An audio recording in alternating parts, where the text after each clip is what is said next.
Hello and welcome to Steve's Vintage Model Builds. Got a kit review today, yeah. Waiting for the wings on the Horton to solidify. And so once that's done, we'll continue on with the putting it on the stand and doing the paint scheme.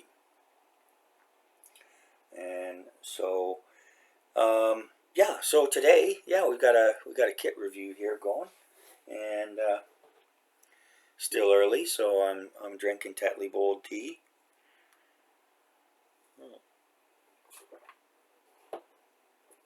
And I mentioned this in the before anything, I had a visit from one of our local young bucks this morning, across our little lane, eating fallen apples from the tree. And so I posted a little video of it. I apologize, it's a bit shaky. I have, however, learned how to stabilize videos from the phone now, and I'll do that next time, but I'm not going to do it this time. Anyways, he had a good little munch there, helping to clean up the apples and, fertilizing some things for later, maybe. But anyways, we have a little family here. There's at least one family, I think probably two families. And we see the doe and the fawn and the buck pretty regularly. And as I noted they're pretty notorious for eating flowers, and they like to eat the flowers off my potato plants. Doesn't harm anything. When they start going after the roses and the hydrangea, that's a different story, especially the roses. But I try to keep those fenced up. We don't have many roses anyway, so that's okay. All right, so today I picked this up.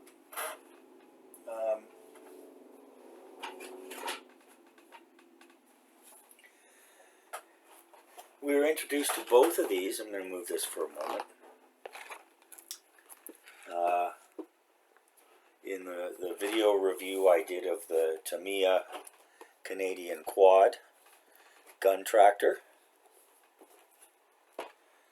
And so I had picked this kit up and for Dodge Racing Team, and it's really cool. And that's going to be for when the weather turns a little bit. And so I got this to go with it. It's a 65 L700 truck there. So I figured a 68 Dodge Dart HEMI would be appropriate.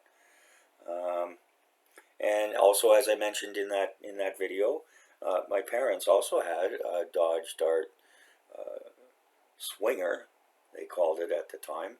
I guess you couldn't really call it that now, but in any case, my parents were great people, but they weren't swingers, that's for sure. Anyways, not that I know of, anyway. No, they weren't that kind of people. So they were wonderful, good Christian people. Okay, so we had a Dodge Dart Swinger, and it must have been new, because I remember them driving home with it. I was about 9, and the first Swinger came out in 1970, so it must have been new. It was not the HEMI. It was the standard 440 slant 6, which produced plenty of power for a family of 4, as well as putting all our stuff on the roof and carting it up to the cottage every summer. So it was a good little car. It was nice. It had a nice, good sized back seat, and it had bucket seats that reclined, and it was a nice kind of a foresty dark green color. Not a little darker than this. So when I build this is a 2-in-1. You can have the stock version, or you can have the HEMI with the racing version, which is what I'm going to do, since it's going to go with a racing truck. And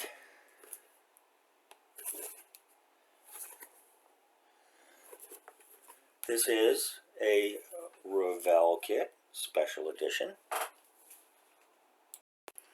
And this was an original Revell tooling from 1995.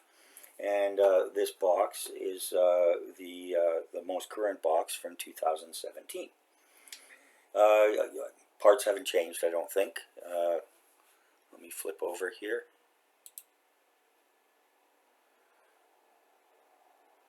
Yeah, we got new parts in 2011.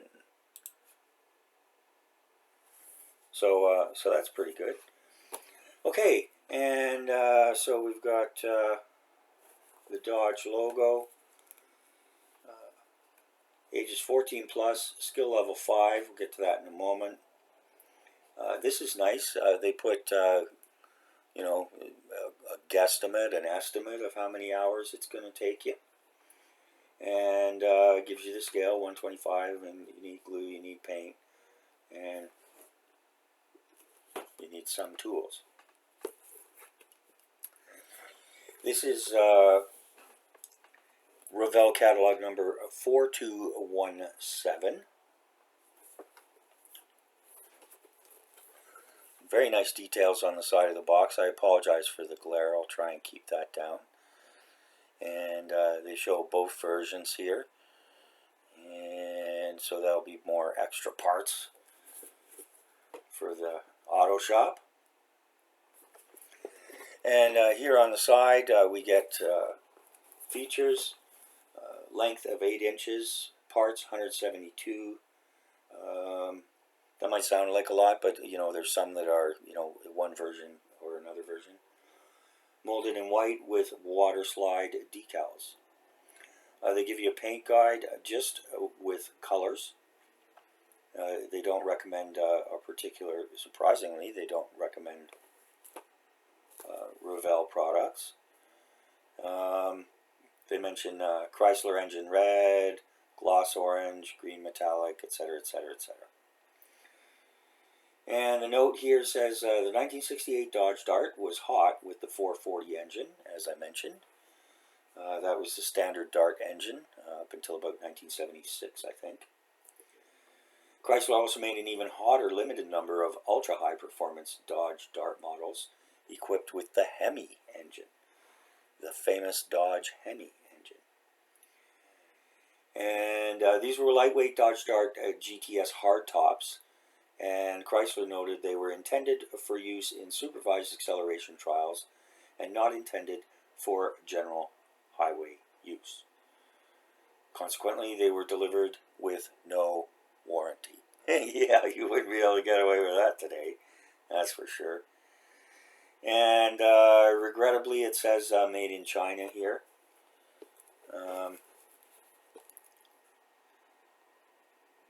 And on the bottom, we have the skill levels.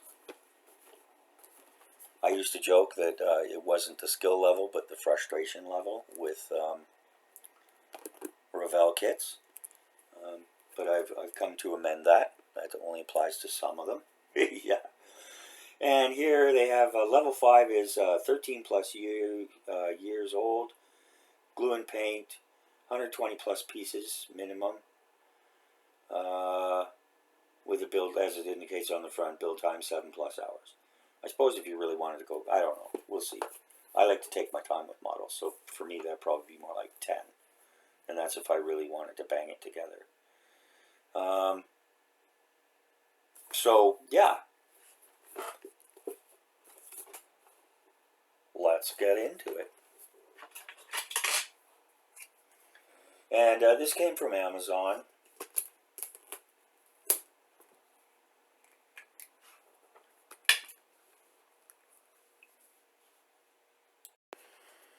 And it cost $44.79 Canadian.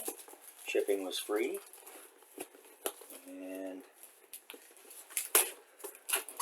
the box was only slightly damaged.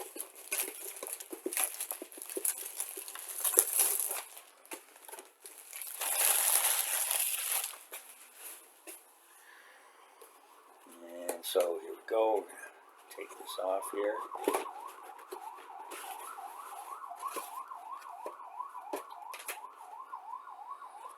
goes to Black Diamond Engine Company. End of the month.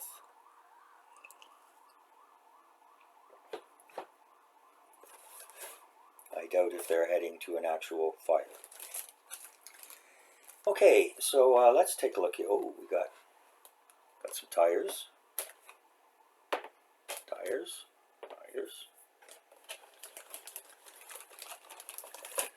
And we have one sprue bag, two sprue bags,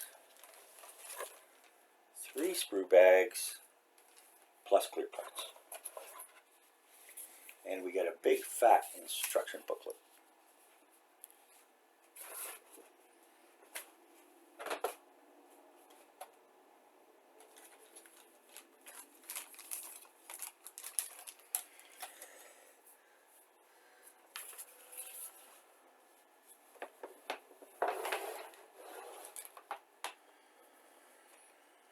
And one little extra note here, your Revell model features an optional 426 cubic inch HEMI engine with 2 carbs, double carburetor, or a 440 cubic inch engine with a single carburetor, stock interior, hood, wheels, suspension, or racing version interior, suspension, hood with air scoop, and drag slicks.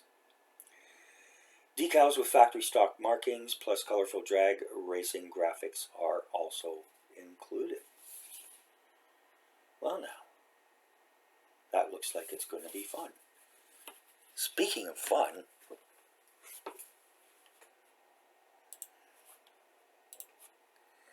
let's talk about the Dodge Dart. Okay, viewers of the channel will know I'm no car expert. So I'm just going to do some general stuff here, and not to pretend to be any kind of an expert one in any way, shape, or form. So Wikipedia says, right off the top here, Dodge Dart is a line of large passenger cars produced by Dodge from 1959 to 1976 model years in North America, with production extended to later years in various other markets. We're not going to talk at all about the newer Chrysler Fiat Dodge Dart. I don't think it's worth talking about, but anyways, that's just me. Anyways, Chrysler first used the Dart nameplates on 2 Italian-styled show cars in 1956 and 1957, before it became a Dodge model name. The first one in 1956 was designed as a concept show car, and it was the body was a streamlined body with big fat fins and really big windscreen, and the design was by Carrozzeria Ghia. People might be familiar with Ghia, as in Carmen Ghia, Italian designer, as it says here, coach builder. And this model was later modified and renamed the Dart Diablo. It was designed as basically a full-size 2-door. And for 1957, Ghia built a second visually similar car, the Chrysler Ghia Super Dart 400. I wish I knew how to put up pictures on my videos, but I don't, so you'll have to go look that up. So that's the Dart Diablo, 1956, and the Chrysler Ghia Super Dart 400, 1957. First production vehicles were for the 1960 model year, so they would have been ready in the fall of 1959. But they were downsized and kind of modified to replace the Plymouths in the standard low-price segment for the Dodge network. They had canceled the upper-level DeSoto brand, and so the upper-level Dodge markets were pushed upmarket, and the Plymouth products were provided with more features than the lower level Dodge products. So basically, you know, they upgraded Plymouth with more features to try and replace the DeSoto brand, and then they upped the Dodge, you know, the Dodge Dart for the lower end of the market.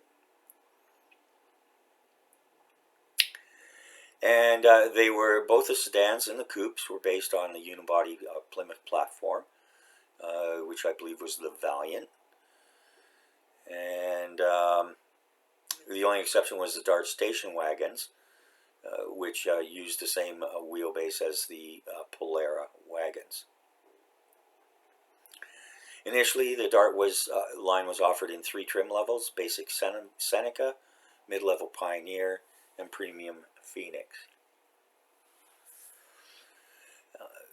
Originally in 1960, it was a 225 cubic inch slant 6, and later on a 318, a 361 V8, and then they went with the biggest one was the 383 that had optional 4-barrel carburetor, and the brakes were 11-inch drums, so you needed to really, yeah, you need good brakes.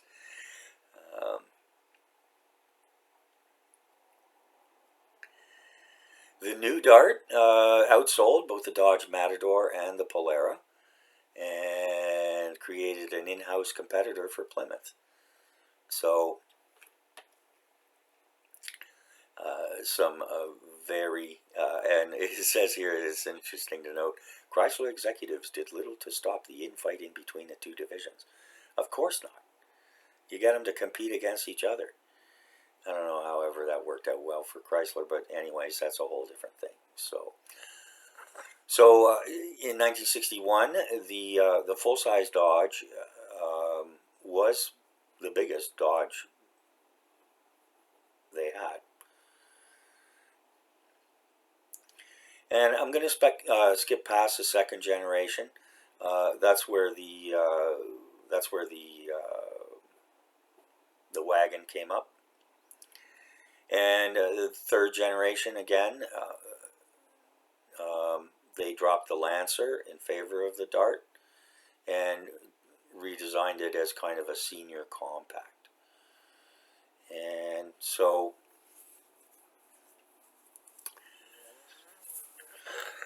excuse me, for 1968, which is our model year here, there weren't a lot of design changes. There was a few changes to the grille and side marker lights, quarter panels. You know, nothing really special there. Again, it had the 440 slant 6, I believe.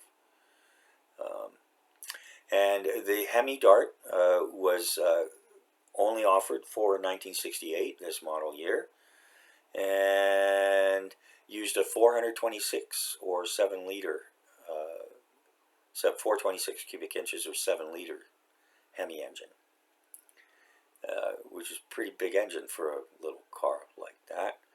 But in any case, there were only 80 made, and they were created strictly for drag racing. The HEMI engines were much heavier, much more complicated, although they delivered far superior power, obviously, which was what made them ideal for racing. And as noted earlier, only 80 of them were made and created strictly for drag racing, and were delivered without a warranty. Basically, it was a promotional pitch that, hey, we sell drag racers. Come on into the dealership, get your own drag racing Dodge Dart, and then they'd sell you the car that you really needed, anyway. So yeah, but hey, what a hook to get you in there. So okay, and again for the HEMI, because it was such a heavier engine, although it was smaller cubic inches wise. they used a fiberglass hood and fenders. Fiberglass fenders probably easier to replace when you crash the thing. Speaking of which, Mr. John Force, there's a shout out to you. Wish you well. Got a long road back from that terrible accident, but it seems you're going to be okay in the long run. And honestly, although I grew up watching you, and you're one of the best ever, yeah, it's time to retire, John. Okay? Just take it from me. Time to retire. Okay, so yeah, it was you could either get a 4-speed manual or 3-speed automatic. I think our Dodge Dart Swinger was a 3-speed automatic.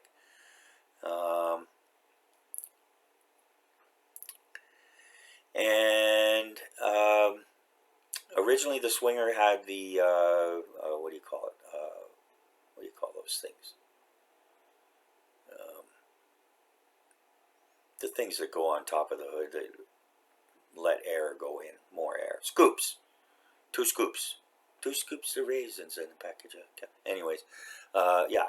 So it had 2 low scoops on either side of the hood, and looked pretty cool. And again, you know, a great little car.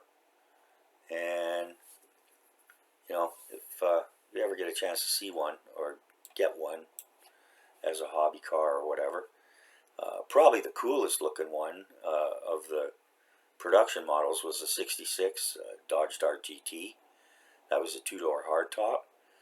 And you know, just as with when they went with Gia, they were trying to compete against Studebaker and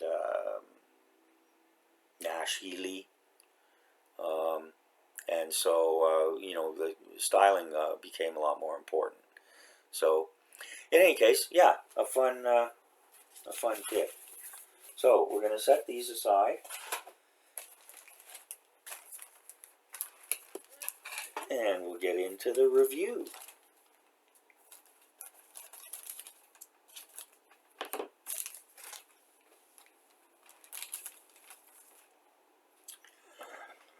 And we have, let's see here.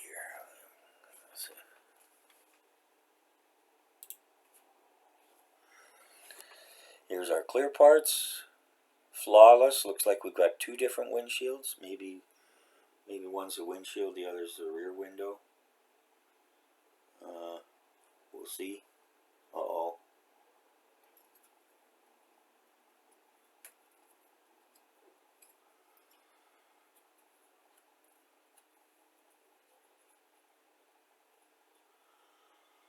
A little scuffy marky there. Let's see what we can do to buff that out. I don't know. Otherwise, the parts are perfect. I may need to contact Revell for a replacement part. You never know.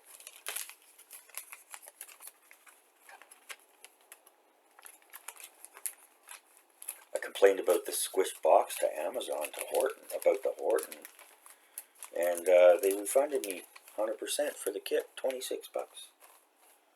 So I'll take a free kit anytime. So that gets set aside to be dealt with later. Oh, we have 2 sprues of chrome parts.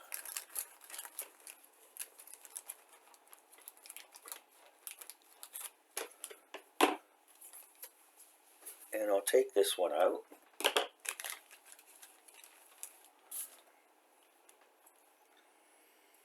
This looks like part of one of the, we got the manifold covers, engine parts,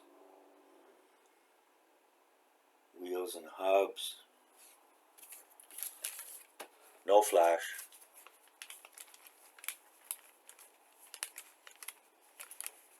I don't think I've built a Revell car model kit before. I think I have one in the stash. What have I got?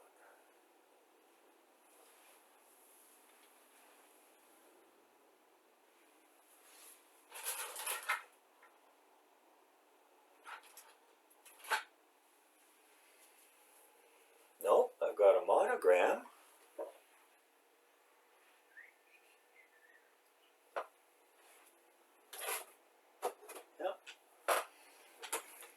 So this will be my first Revell. Excuse me. I'll be gentle with you, sweetie, don't worry. Excuse me. Okay, I'm not going to open this up, but we've got beautiful detail on the grill here. Can you see that? Yeah, the grill work is perfect. We've got these side view mirrors that have little posts on them that aren't broken off. Everything here is good. We've got some wheel hubs. This is and that's. This looks like a dashboard.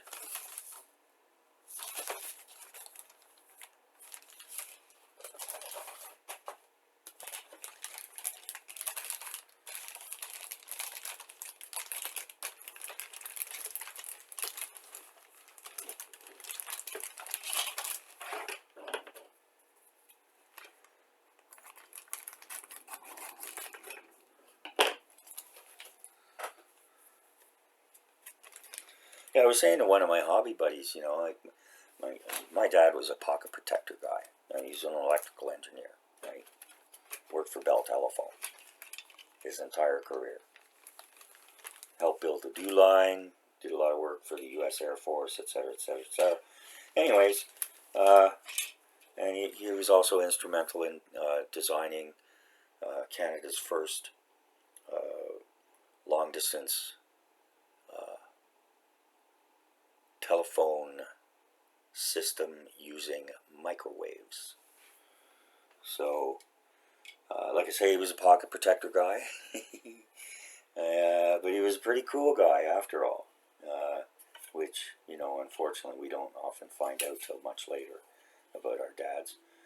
But yeah, he had a robin's egg blue Corvair that he got as a hobby car just to fix it up, build up the engine, da da da da.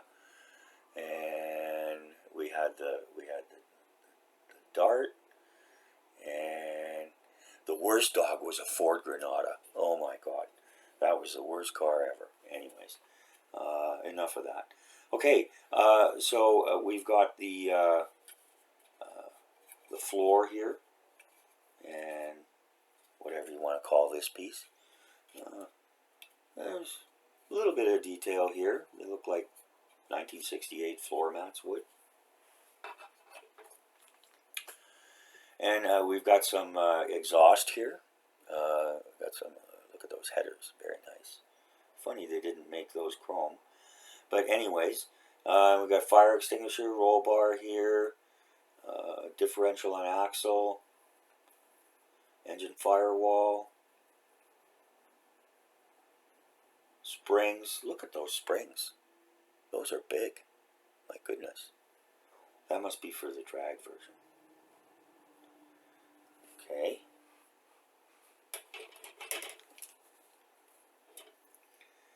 And so here we've got the hood. So there's space here, and this is interesting how they've done this. This is the pedal array.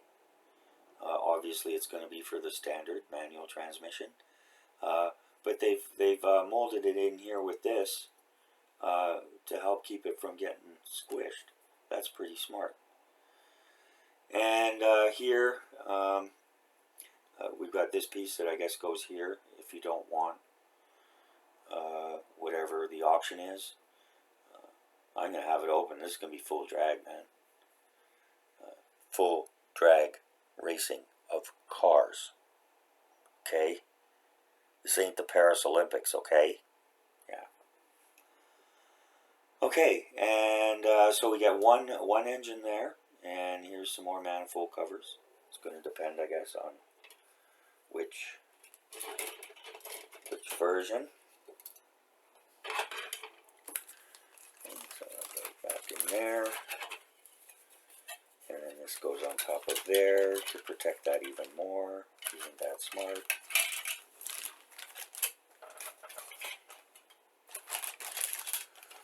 Okay, and then we got one big bag of goodies here. Oh boy. The fun just never stops here at Steve's Vintage Model Builds channel, does it? Yeah.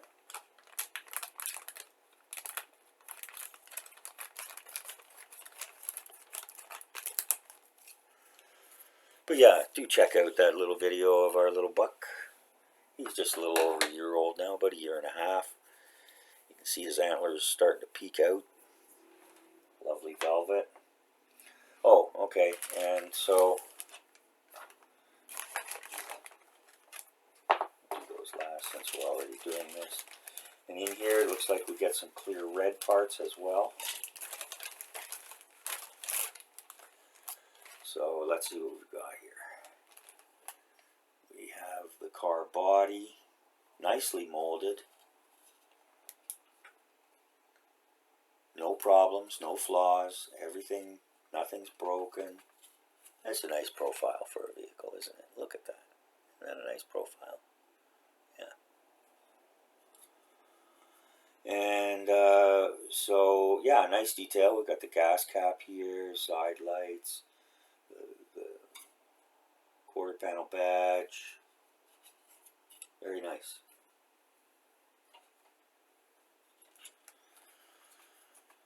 And then here we've got the chassis. This is the underside. Lots of detail there. Got the ribs of the gas tank and the floorboards. All very nice. Another firewall dashboard. Firewall. Radiator.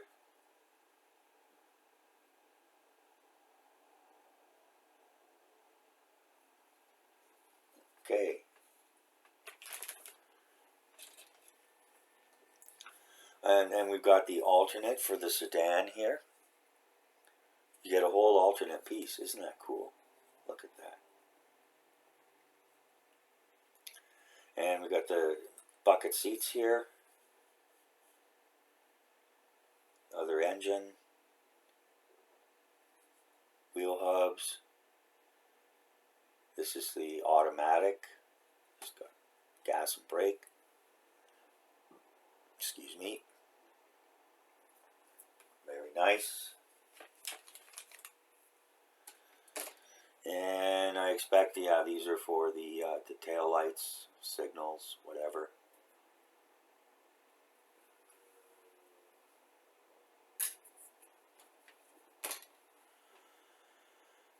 And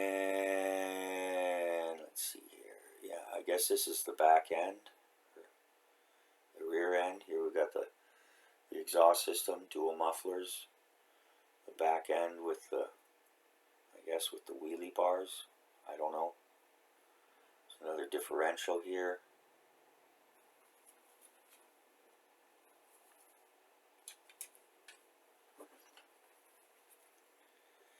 And we've got the side panels, dashboard, stock hood, steering wheel, fan, all very nicely detailed, and I'm not seeing any flash at all. So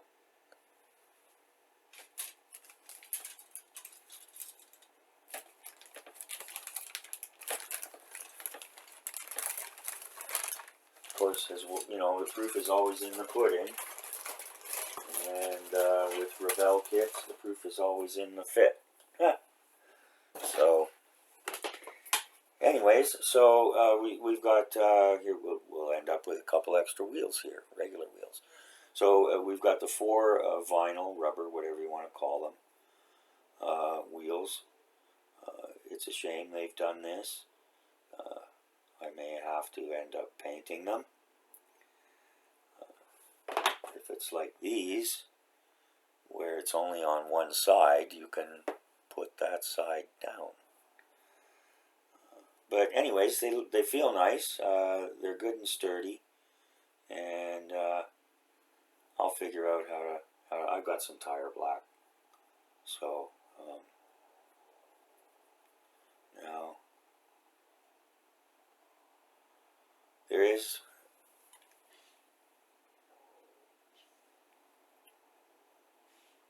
Okay. These are branded Race Master.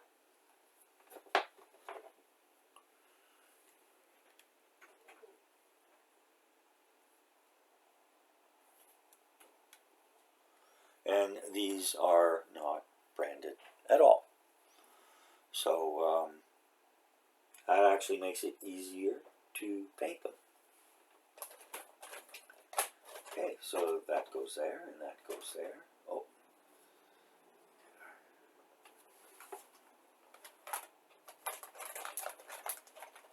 And at the top. Okay.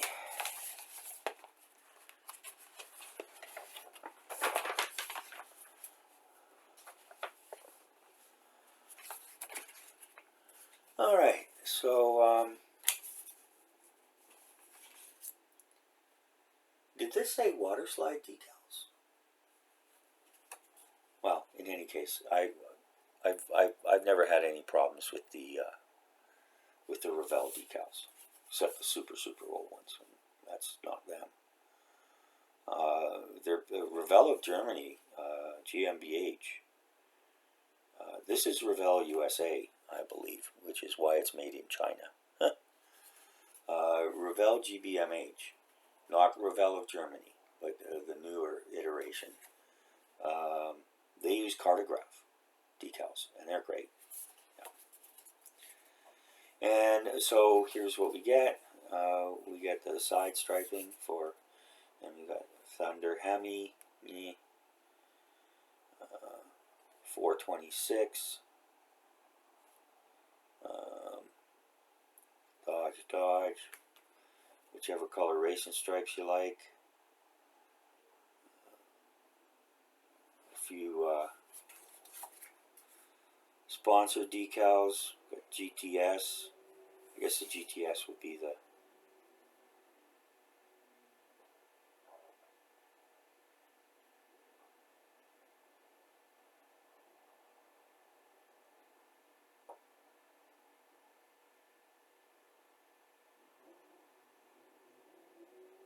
anyways, and then we've got the red walls for the wheels. So yeah, and I actually may I think I have I'll use most of these, but I think I have some others that I might, instead of HEMI Thunder, I might do something else. But anyways, so here, let me show you.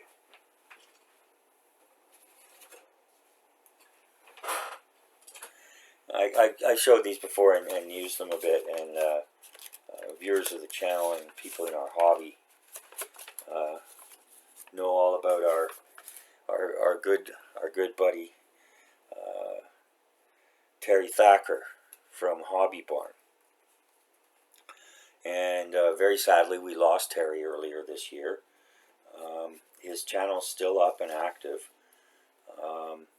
And I'd encourage anybody to go visit it, Hobby Barn. He made some great videos, and there were some great live chats. And we all miss Terry a lot.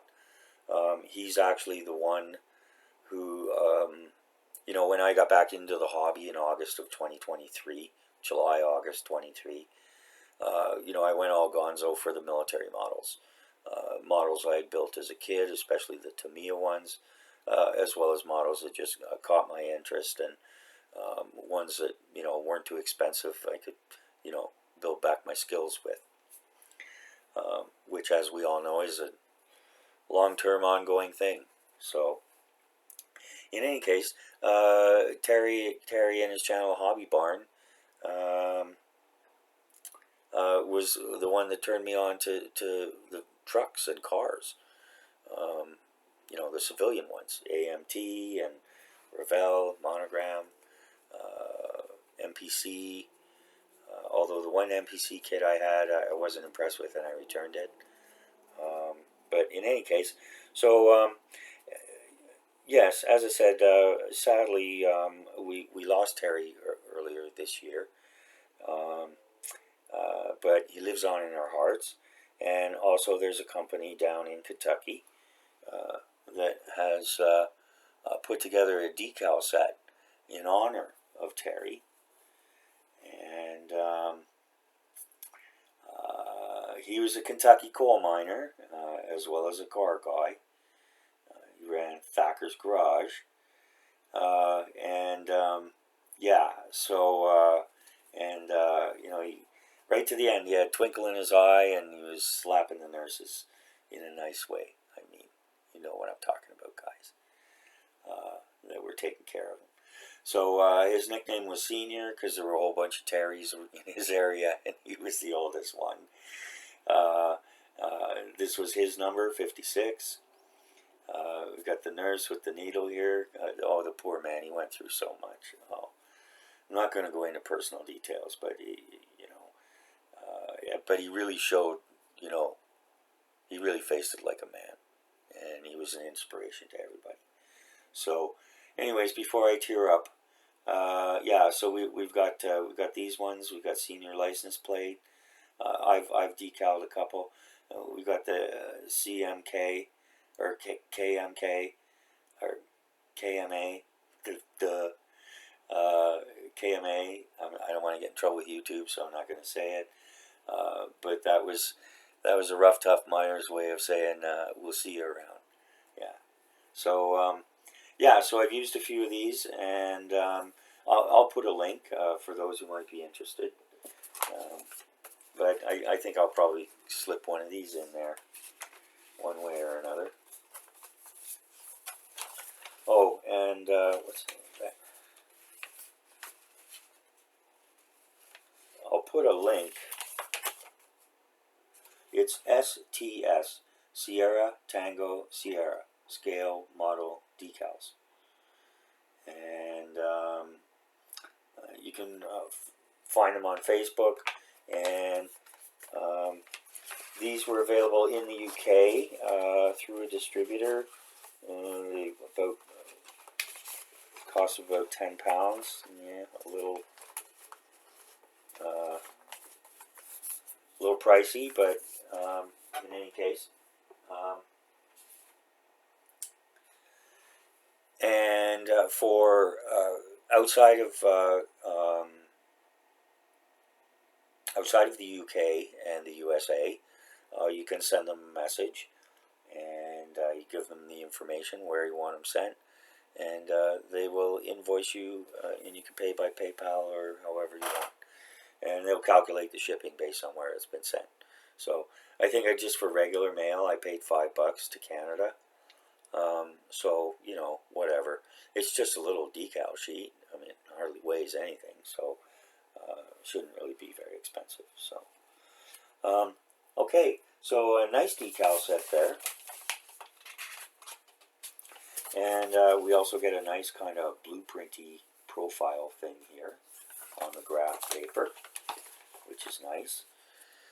And is this going to be too much glare? I think so. Okay, well, there, okay.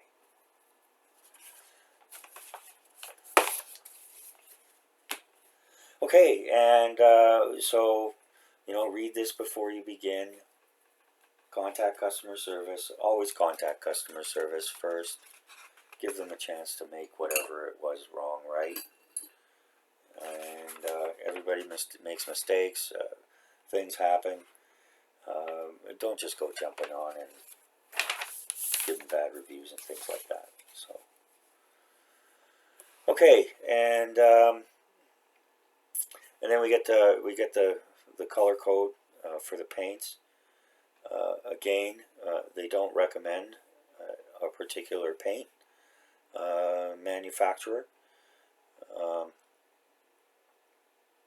I found for the vehicles, the rattle cans work great for in a lot of ways, depending on what you want.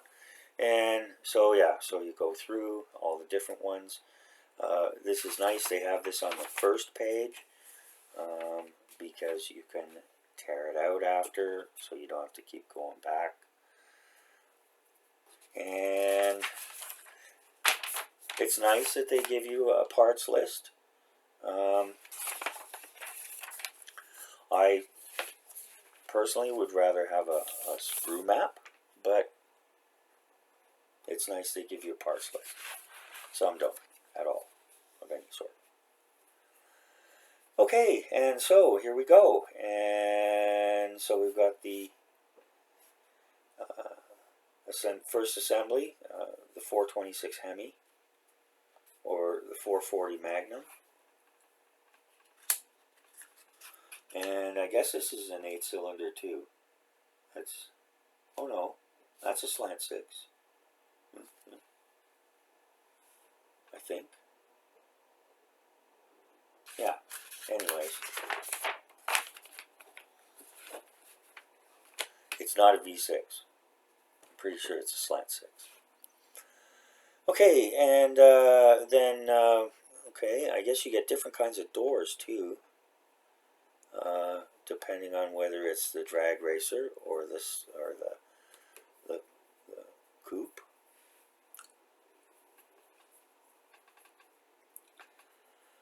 And honestly, I've got so many extra car parts. I'm gonna have to do a garage diorama. My goodness. And actually, AMT does a shop kit with shop accessories and like 2 figures, I think. But they want a ridiculous price for it, like $80 or something. So anyways, I'll just see what I can do with a backdrop and some parts strewn around and some benches made out of popsicle sticks. We'll see. Again, that's for winter. Okay, and here we get to a bit of a challenge.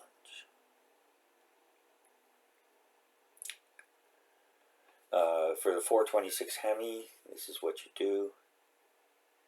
And they give you notes here. Carefully sand off the front turn signal markers and the GTS emblems. Again, this is for the drag racing HEMI version. And carefully cut out the wheel well as shown to allow clearance for the drag slicks. And if you're going to put the 440 Magnum in, you still have to cut that off. It says to paint the window trim, door handles, emblem, and body trim silver.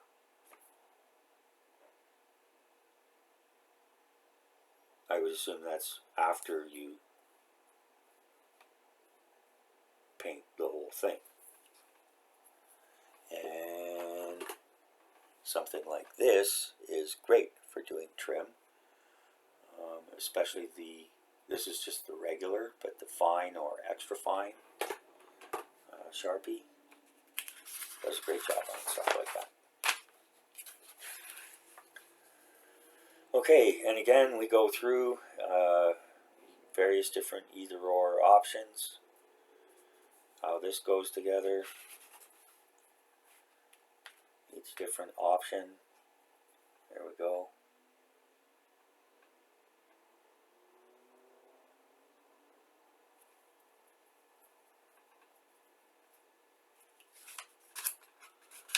How to drop the engine in.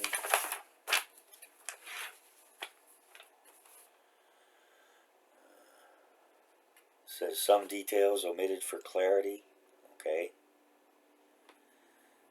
And I think this means there's a decal. So there might be a decal for the firewall or whatever. Okay. And yeah, and then we've got paint.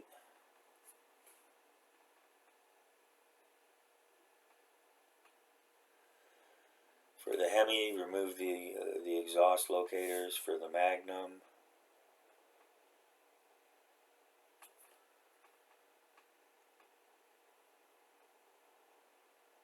okay.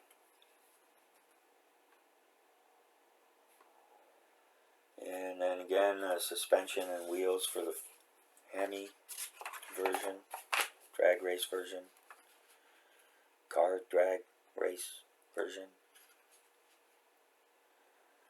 Yeah, and then for the 440 Magnum.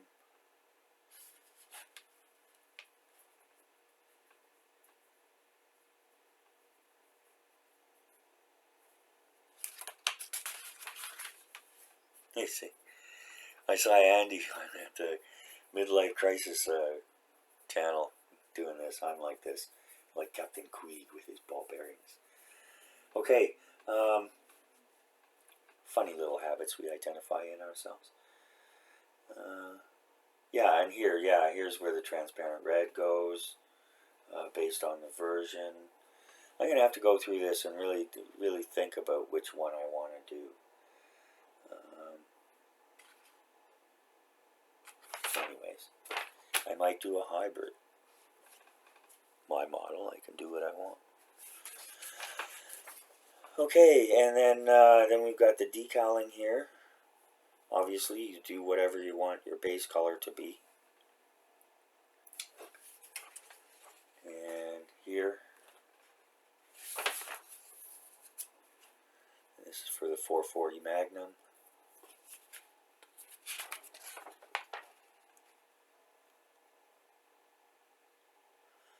I don't know. I'll have to think about it. Anyways. Okay, so there it is. And we'll slip these back in carefully.